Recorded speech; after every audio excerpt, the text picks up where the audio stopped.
Today, we're talking about absinthe. I will show you some absinthe-derived products that we have available in our shop.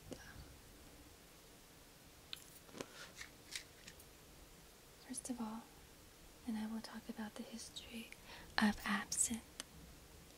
First of all, this is a bottle of absinthe that was purchased in Budapest, Hungary. However, it was produced and bottled in France. It's a Pierre Carmen's absinthe, this 60% volume. It's spiritueux aux extraits de plantes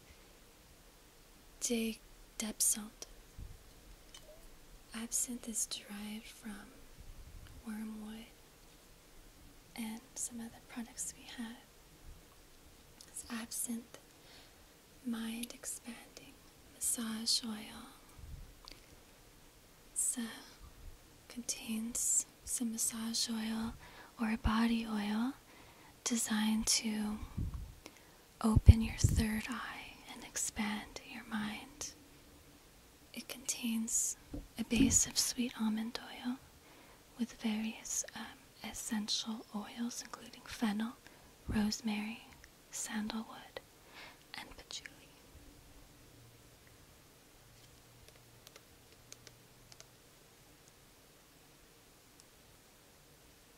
We also have some soy candles, such as this one with the Art Nouveau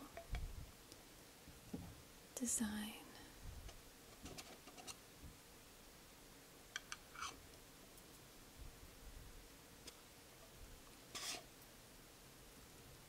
As well as this one, this skeleton man.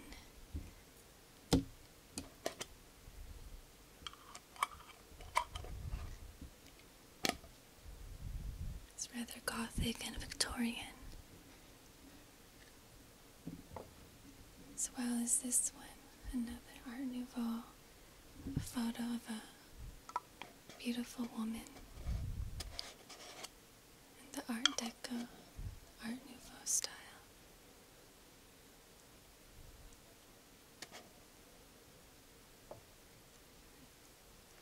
Now I will be speaking about the history of absinthe, so just sit back and relax. Enjoy the view of this lovely absinthe products we have, and enjoy the story, the history of absinthe. Though the history of wormwood-infused liquor extends back to the days of the Egyptian Empire, the credit for what we now know as one of the most infamous beverages, absinthe, goes to a French doctor, Pierre Ordinaire. Dr. Ordinaire retreated from the French Revolution to settle in the small Swiss town of Couvet. While in Couvet, Dr. Ordinaire crafted a drinkable concoction using local herbs mixed with Artemisia absinthium or wormwood to produce an emerald green liquor elixir rumored to cure everything from flatulence to anemia. Legend has it that Ordinaire passed down his absinthe recipe on his deathbed. 5 years later, Henri-Louis Pernod, father of the Pernod brand, opened his first absinthe distillery in Switzerland in response to the popularity of Dr. Ordinaire's wormwood potion. Pernod soon opened a larger distillery in Pontarlier, France, where absinthe would gain its international reputation as the drink of choice for artists, writers, and intellectuals. Despite the common association between Bohemians and absinthe, the drink was especially democratic. In the 1840s, French soldiers were given absinthe as a field treatment for malaria. The troops returned with a taste for absinthe at a time where mass production had dramatically reduced the cost of making and distributing the highly specialized drink. Furthermore, there was a massive wine shortage in France during the latter half of the 19th century, which caused absinthe to grow, almost by default, into its role as France's most fashionable drink. In French cafes, 5 p.m. became known as l'heure verte, or the green hour, signaling the onward flow of emerald absinthe into the later hours of the evening. By 1910, absinthe was by all measures the drink of choice in France, consumed at far greater rates than wine or any other liquor. While the French love affair with La Fée Verte, or the Green Lady, grew, the drink's notoriety and consumption spread throughout Europe. Spanish drinkers took a liking to absinthe, and the nation is the only one never to have banned the beverage. The American city of New Orleans also holds a strong connection to absinthe. The old Absinthe House in one of New Orleans' most prominent historical landmarks. Situated as it is on the town's main thoroughfare, Bourbon Street, the old Absinthe House, originally called the Absinthe Room, opened in the 1870s by a Spanish bartender named Cayetano Ferrer. Ferrer honed his craft in the Catalan region of Spain, where absinthe was all the rage. And when Ferrer immigrated to America, he brought his taste for the beverage with him. By 1878, 8 million liters of absinthe had been imported to the United States. Another absinthe hotspot is the Czech Republic, especially in Prague. There is a famous cafe, the Café Slavia, which was a purveyor of absinthe of particular local renown to Prague's artists and intellectuals. Absinthe's introduction to Prague came much later than that of other cities. The first reference to absinthe being sold in the Czech Republic comes from the year 1888, a good decade after Cayetano Ferrer's immigration to the United States. However, there is evidence of demand being so high in Prague that local absinthe distilleries sprouted up across the Czech Republic around the turn of the 20th century. However, with the dawn of France's Belle Epoque, of peace and progress in the time prior to World War I, public opinion of absinthe soured due to harmful testimonials and scandal. Ultimately, despite its vogue status, the reputation of absinthe and its drinkers changed from reverence to disgust.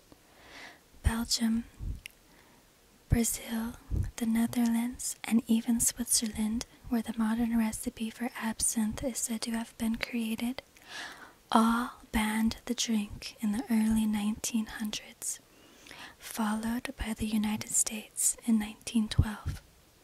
France, the epicenter of absinthe culture, formally banned the sale and production of absinthe in 1915. Among the misfortunes leading to absinthe's sharp decline in consumption was the 1901 Pernod plant fire. The distillery, opened in 1797 in Pontarlier, France, by Henri-Louis Pernod, caught fire after a lightning strike. The absinthe shortage was compounded by the supposed role absinthe played in certain human tragedies, where only little more than a century earlier, absinthe was said to have cured countless ailments. The drink was now considered the cause for countless more. Epilepsy, tuberculosis, and madness were rumored effects of the drink at the turn of the 20th century. The flashpoint for absinthe's demise was the case of a Swiss man, Jean Lanfray, who murdered his pregnant wife and 2 children in a drunken rage. Though police later revealed that Lanfray, a laborer, was a drunk, the morning of the murders he had swallowed more wine and hard liquor than most people can stomach in a week's time. His intake of absinthe was singled out as the sole cause for his insanity. The ensuing moral panic led to absinthe drinkers being seen as dangerous addicts as opposed to fashionable intellectuals. And the near worldwide ban on the emerald substance was enough to keep absinthe out of the public consciousness for decades to come. It wasn't until the 1900s that absinthe resurfaced out of rumor and speculation. Wormwood, one of the root ingredients of absinthe, was found to have curative properties known to French soldiers as far back as the 1840s. As scientists found proof that wormwood is an effective suppressant of malaria. Absinthe was once again on the cultural map, and opportunistic distillers looked for loopholes in order to produce and distribute the drink once again. The largest loophole existed in the law of the United Kingdom, where absinthe was never all that popular, and as such, never banned. Imports and sale of absinthe increased steadily through the 1990s. But the brands being sold, Bohemian or Czech branded absinthes, were considered to be a lesser product to the original Swiss and French recipes. Another legal loophole was found in the cradle of absinthe, as France's legislation outlawing la fée verte allowed bottlers and importers to relabel their product for sale in that country. Liquors clearly labeled as absinthe were still banned, but wormwood-based liqueurs were not. The substance was essentially the same as absinthe, it just could not be labeled as such. Another interesting point about French law. Though consumption and purchase of absinthe was outlawed in the 1915 ban, production was never outlawed and, according to some sources, never truly ceased. However, the true resurgence of French absinthe came in the year 2000, when the first bottles of absinthe marked with the given name La Fée Absinthe were sold in France and abroad. The brand claimed to be the first to distill and bottle absinthe in France since the 1915 ban, and worldwide curiosity had an outlet in what was billed as the genuine article, French absinthe. The early 2000s saw the repeal of absinthe bans around the world, just a century after the bans were put in place, and a little over 2 centuries after the modern recipe was popularized. In 2005, Switzerland repealed its ban, once again making absinthe legal in its country of origin. And as of 2007, at least 2 brands of absinthe were being legally bought and sold in the United States. The modern history of absinthe is relatively brief, but extremely interesting. Thank you for watching. Please like and subscribe. See you soon.